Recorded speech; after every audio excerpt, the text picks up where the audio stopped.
हनुमान जी का अद्भुत पराक्रम।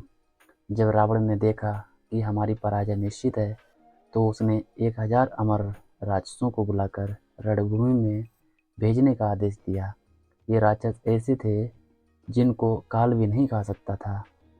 विभीषण के गुप्तचरों से समाचार मिलने पर प्रभु श्री राम को चिंता हुई कि हम लोग इनसे कब तक लड़ेंगे।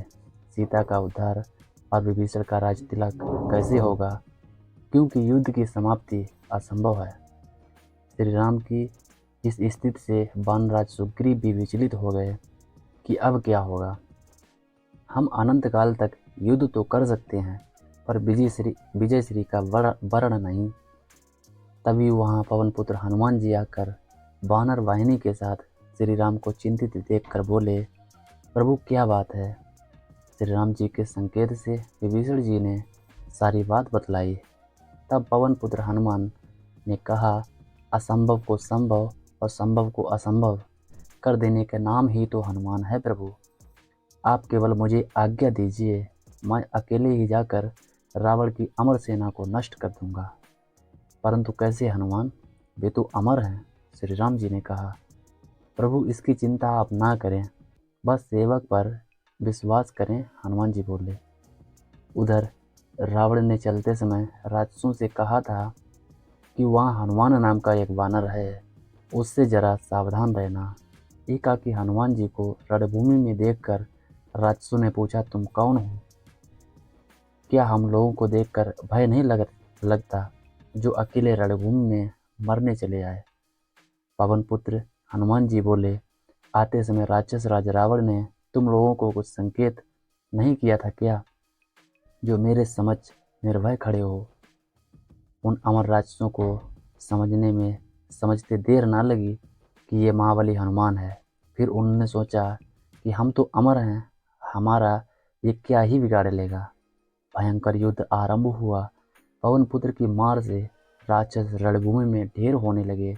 चौथाई सेना बची थी कि पीछे से आवाज़ आई, हनुमान, हम लोग अमर हैं, हमें जीतना असंभव है, अतः तुम अपने स्वामी के साथ लंका से लौट जाओ, इसी में तुम सबका कल्याण है, नहीं तो कोई भी जिंदा वापस नहीं जा पाएगा।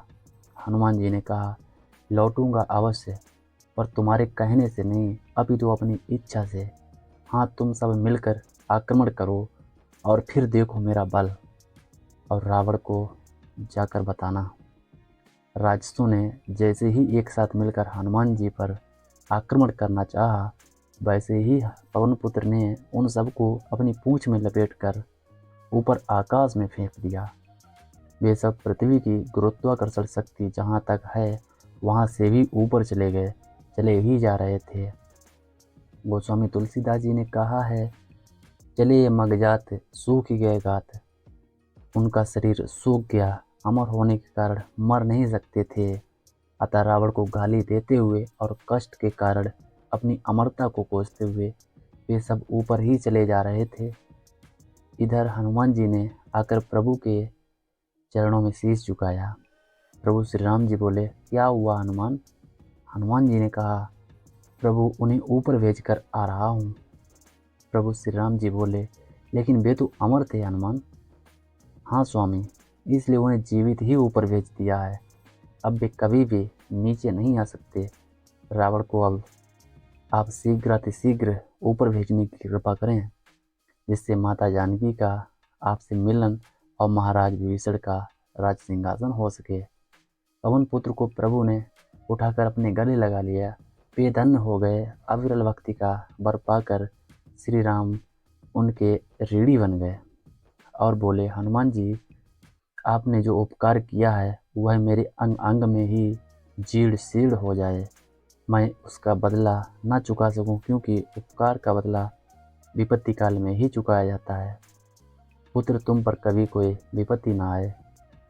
दोस्तों, ये ज्ञानवर्धक और भावात्मक कहानी आपको कैसी लगी, आप हमें कमेंट में ज़रूर बताएं, और आप इसे अपने दोस्तों को भी शेयर करें। और चैनल को सब्सक्राइब करके आप हमें अपना सपोर्ट ज़रूर करें, ताकि ऐसी ही नई प्रेरणादायक और रोचक कहानियाँ आपके लिए लेकर आ सकें। धन्यवाद।